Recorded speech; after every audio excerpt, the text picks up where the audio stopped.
Hey guys, it's the Pale Ork here, and today I'm going to be doing the other half of the Q&A video that I promised. If you're wondering why the sound is shit, I'm talking on a headset. My microphone is bugging out and doesn't want to work at the moment. If you're wondering why the video quality is terrible, it's because I'm recording it on my webcam, which because of the lighting is not going to be great. So we're going to run through some tech problems here, but we're going to get through it anyway because I need to get this video done. So I'm just going to read through the comments and answer them as I go in no particular order. And yeah, so again, anyone who has supported the channel so far, I'm sitting at 220 subs, so I'm definitely going to be doing a 250 giveaway. I'll do a video for that in the near future. I'm not sure what it's going to be. It's probably going to be a weird boy or something that I've put together, but that will come up. Because of the whole COVID thing, I'm not sure whether or not I'm going to be able to post it, so I may have to put a delay on that. But yeah, I did want to do it for 250 subs, so look forward to that. Anyway, let's get into the questions, answer the Q&A, and hopefully you guys get the answers that you're after. Let me know in the comments what you guys think. Let me know in the comments if you want to see more of this kind of shit or otherwise. Let me know in the comments if you've been enjoying the battle reps and want to see more of those too, because I've definitely got a few games lined up in the pipeline to be doing more bat reps in the future, going into 9th ed. So let's get into the questions. So, Nav's Hobby Corner. Congratulations on your milestone, mate. The question is, how do you manage to balance the hobby and YouTube stuff with family life? So, me and the wife have an agreement that I have like allocated time through the week that I'm allowed to actually do the hobby side of stuff, and she includes the YouTube stuff for the hobby as well. And with the family side of stuff, so I have 3 young kids. They're like 6. They're not even a year old, 4 years old, and 6 years old. And if they're awake, they're pretty much my priority.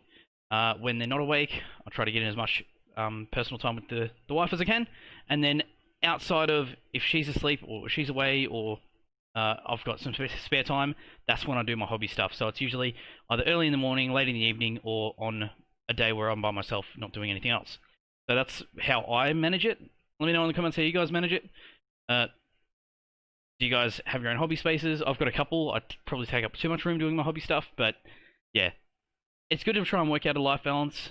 I'll probably do a little bit more hobby than I should be right now, but I'm trying to catch up on some stuff that I've got, like a backlog of stuff going. But yeah, trying to shift into that, it does cut into the time allocated towards other stuff that you should probably be doing anyway. But that's how I do it. Back to Warboss. Well done on the 200 subs. My question, which do you prefer, tip shops or dumpster diving? That is a definite dig at me and my scratch builds and or kit bashes and or whatever else. So if you're a sub to the channel, which if you're watching this you probably are, you have already seen my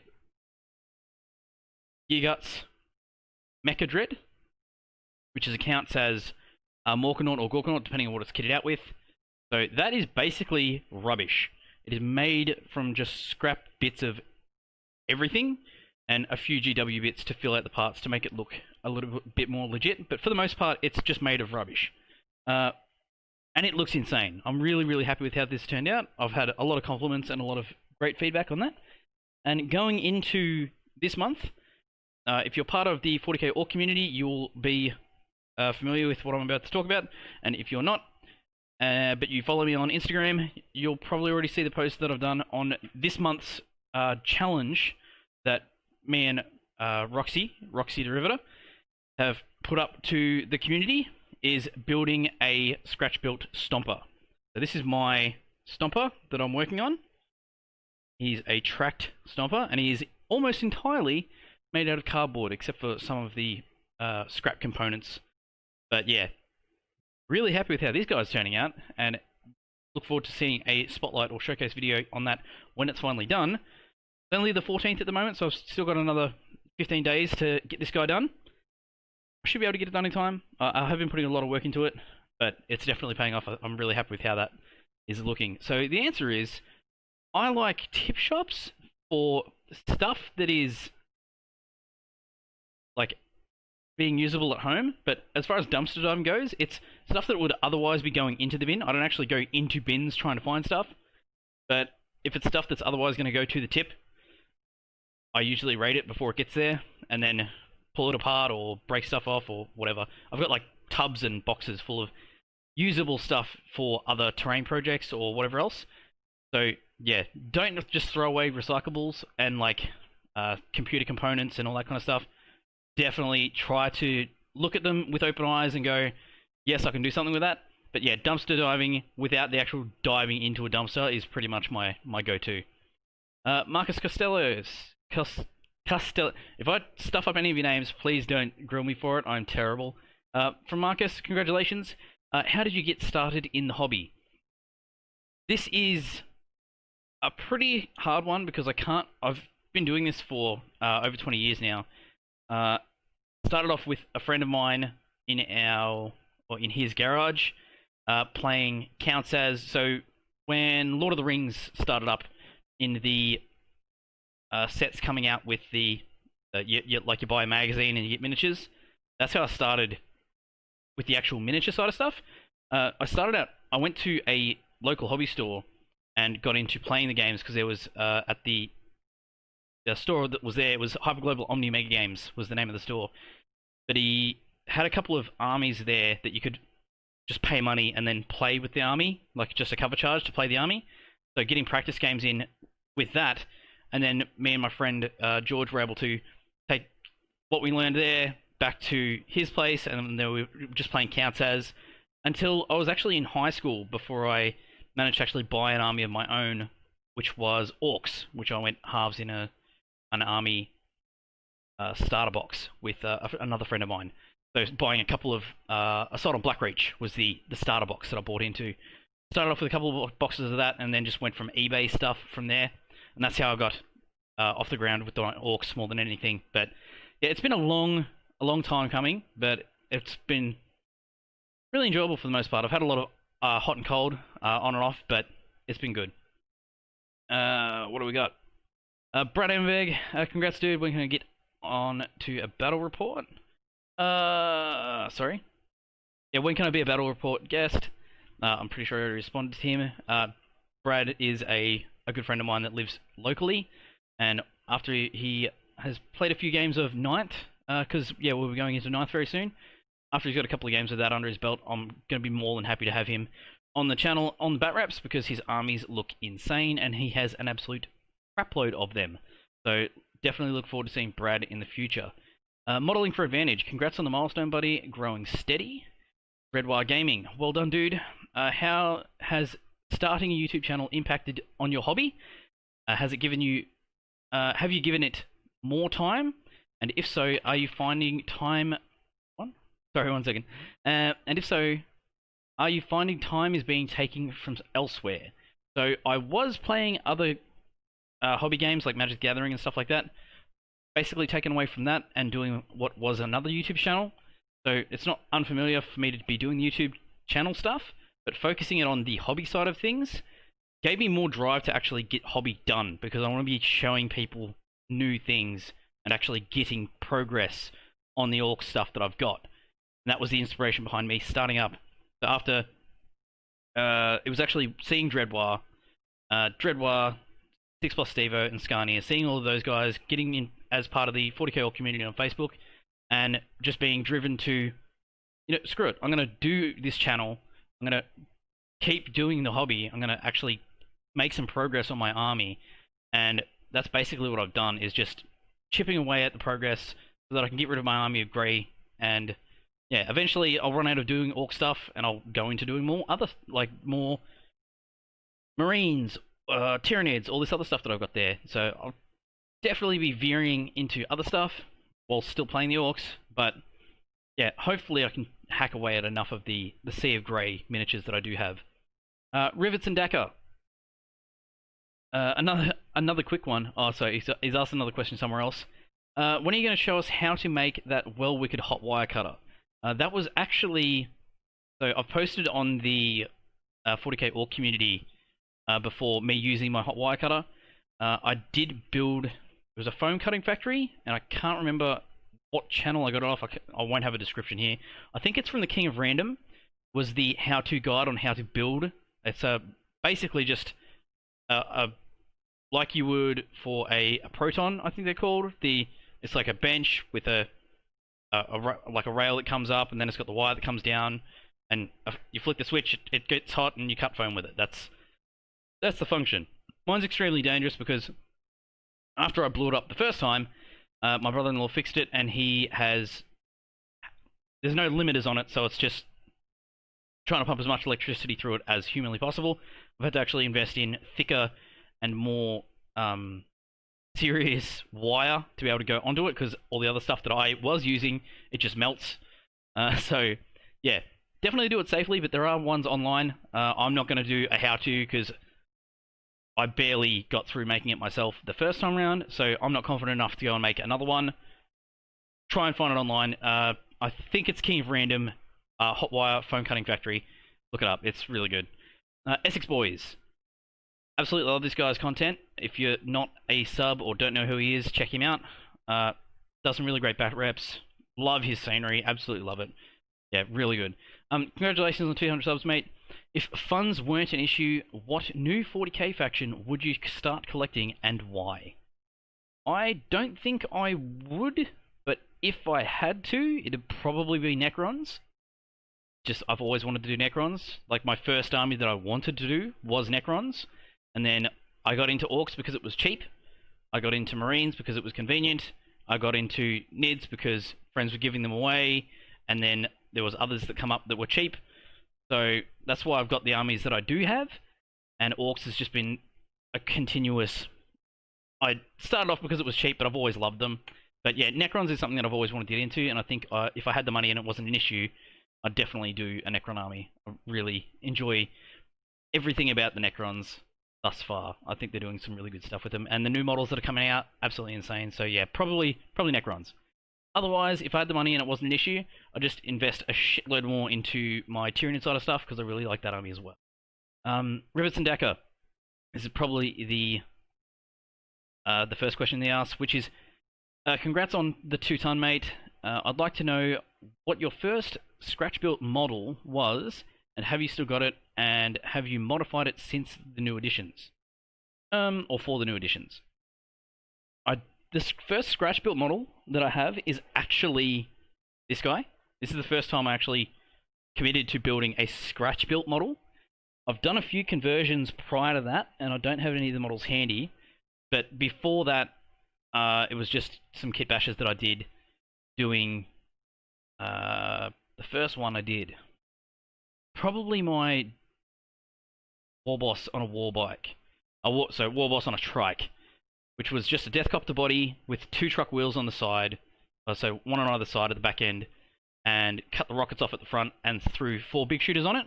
And then it's the Deathcopter driver, just with a Assault on Blackreach War Boss Power Claw arm, and that was the first like proper conversion that I ever did. Doesn't look great if you look at it closely, but from a distance, it always looked convincing, and that was Big Red. He's been in battle reports before. I absolutely love the model. It's got a lot of nostalgia for me. But yeah, that's the first kit bash I did. But yeah, the Gear Guts, the Mecha Dread was the first scratch build, and after I figured out that I could do that, that's when I was like, okay, I'm confident enough that I can actually do stuff like this. So I'm definitely going to be doing more scratch builds in the future now that I know that I can do it, because why wouldn't you? Rock Lobster, hey mate, congrats on 200 subs. I'm from southeast suburbs of Melbourne. My question is, with you being in regional Victoria, how do you go about finding wargamers in your area, and how big is the community out that way? So in my area, the only way that I get onto any new wargamers is by going to my local games club. We have a Facebook group that is relevant to people in the area. So if you move to this area and you get onto the group, then you kind of get the information as to when we meet and where we meet. But yeah, Friday nights, smash and giggle, rolling dice, and having a laugh is how it's been for a long time. The venue's something that's changed a few times over the time, but as far as how many people, so finding wargamers is just through Facebook, basically, relevant to probably basically the area, and then in my community, it varies depending on how much interest people are showing, but there's usually, I'd say between 10 and 15 people that are in and out. Yeah, about 10 to 15 people, I'd say, fairly consistently in the hobby or on the sidelines. But over the years, there's been a lot locally. It's been pretty big. The club's been a big part of the 40k Ork community, going down to Melbourne and stuff, playing in events. We used to play in events in like Icon, which was a doubles tournament, playing at Ark consistently. Ben Zagami was previously a bad gamer, and he's huge in the 40k Ork community in Melbourne. Not 40k Ork, the 40k community in Melbourne. So he's the one that started, between him and Les, they started the Bladestorm, which was the tournament that we have here locally, and that's in Melbourne this year. If all this COVID stuff goes away long enough for them to actually have it. But yeah, between my local group and there's another wargaming group about 50 minutes away, there's no shortage of wargamers in my area. 6 Plus Stevo, congratulations. Question: are there any other game systems you play, GW or any other company's games, or would you like to play? I have played a lot of games. Currently only playing 40k at the moment, but I've played stuff like Bolt Action, Warhammer Fantasy, which is then turned into Sigmar, and then I sold out of it because I didn't like it. Infinity was a good one. Yeah, so not Lord of the Rings, Battle for Middle-earth. Yeah, there's not too many that I've been into. I've seen a lot of stuff. War Machine was something that I was going to get into and I never did. And yeah, other than that, just like RTS games like D&D and that kind of stuff. But yeah, that's me. Would I like to play? I'd probably like to play more Infinity. I did really like that game. No one plays it here locally, and Bolt Action is something that I'd like to play a little bit more of. Going down a little bit more into the historic side of stuff. The next question is from Disson Snoggut. Disson Snoggut. Grats on 200. How long did it take? I am not 100% sure. I can bring it up in just a second. Just looking at my computer here, in case no one else had realized. If I go to my channel, and I go to videos, and I go to... Yeah, I can tell you my oldest video on my channel is 7 months old. So the channel is still very new. I'm surprised that I actually have the subs that I do have, considering it's only 7 months. On my other channel that I had, which was Magic the Gathering related, it took me years. I did that for 5 or 6 years, and I only had like 330 subs. So considering this is only 7 months old, to have this many already is, yeah, pretty good, in my opinion. I think I'm doing pretty good. And hopefully I get more growth and end up making money or something out of this. You never know. Epic Narrator 40k. Well done, mate. Hard slog, ain't it? Here's to 200 more. What do you think of 2nd edition style orcs? These are my personal favorite.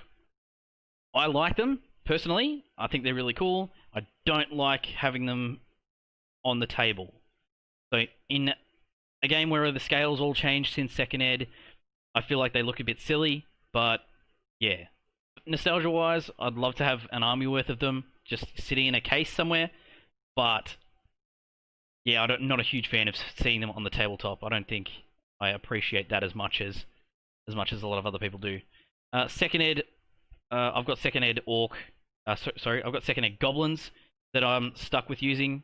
Sorry, 2nd ed Gretchen that I'm stuck with using, but only because I cannot be asked buying. So Australia's prices are so bad, I can't be asked buying that many more, like another 60 or 70 normal Gretchen. So yeah, I'm stuck with the 2nd ed ones for now until one day I've got the money to commit to it. But with 9th ed rules changing and the points going up and stuff, I don't think that's going to be anytime soon. But yeah, really like the 2nd ed orcs. Don't like seeing them on the tabletop. Frost and Fists.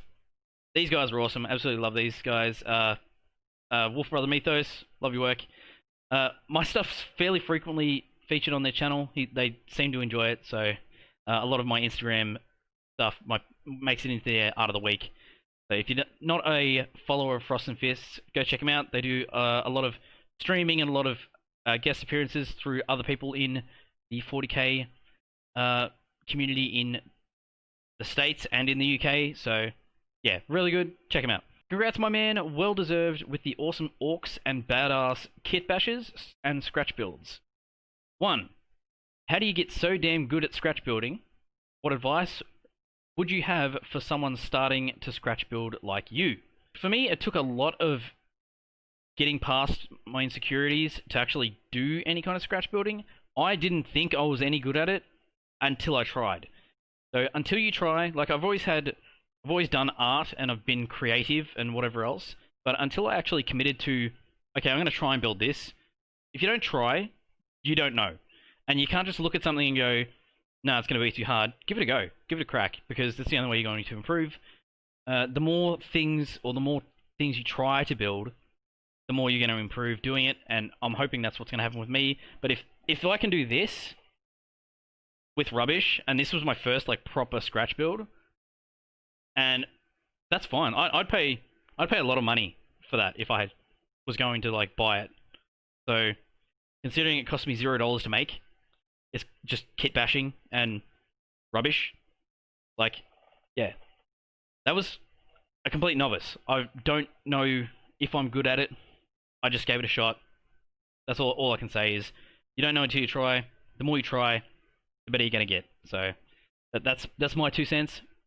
Not a professional here. I don't claim to be good at anything. I don't think I'm a good painter, and I don't think I'm good at scratch building and converting. But people are enjoying my stuff, and they say I am, so I'm going to keep doing it. And the more I do it, the more I'm starting to believe that I actually might be half decent. Question 2 is, what's your favorite conversion and scratch build that I've ever done? So far, it's the Mecha Dread. Just, yeah, probably the Mecha Dread.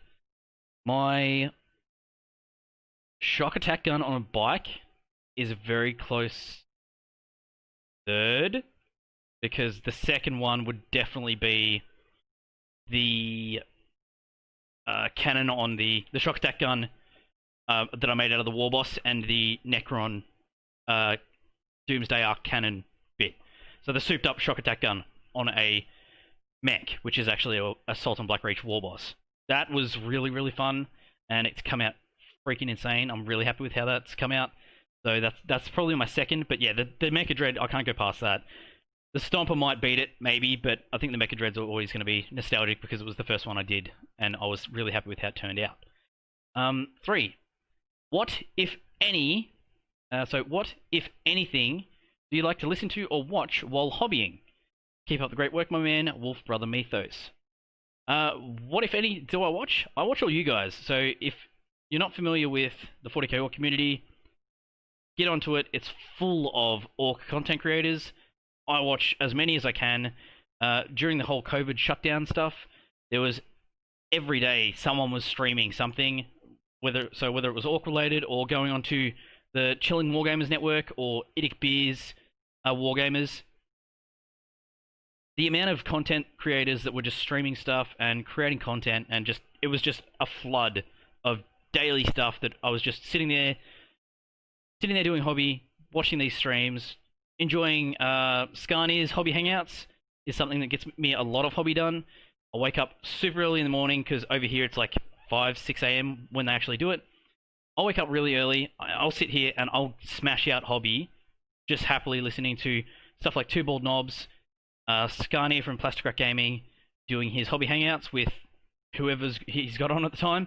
But yeah, it's listening to all you guys and all the other small-time content creators is the kind of stuff that I like doing, or listening and watching while I'm doing hobby.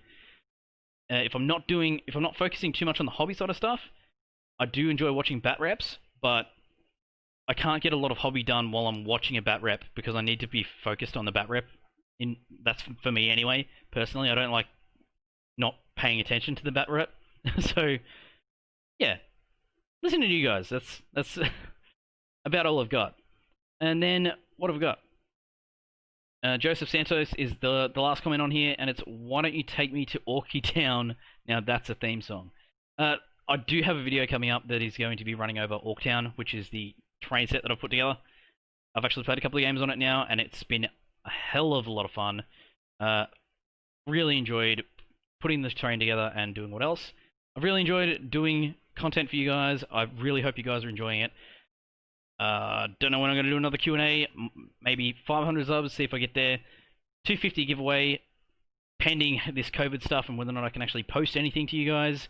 But hopefully Subs keep coming in, you guys keep enjoying my content, and I'll keep bringing it to you. But this has been my 200 sub Q&A celebration, guys. Don't forget to like, share, subscribe, and hit that bell for notifications so you don't miss an upload. And here's to the next 200. Thanks for watching, guys, and I'll see you in the next one.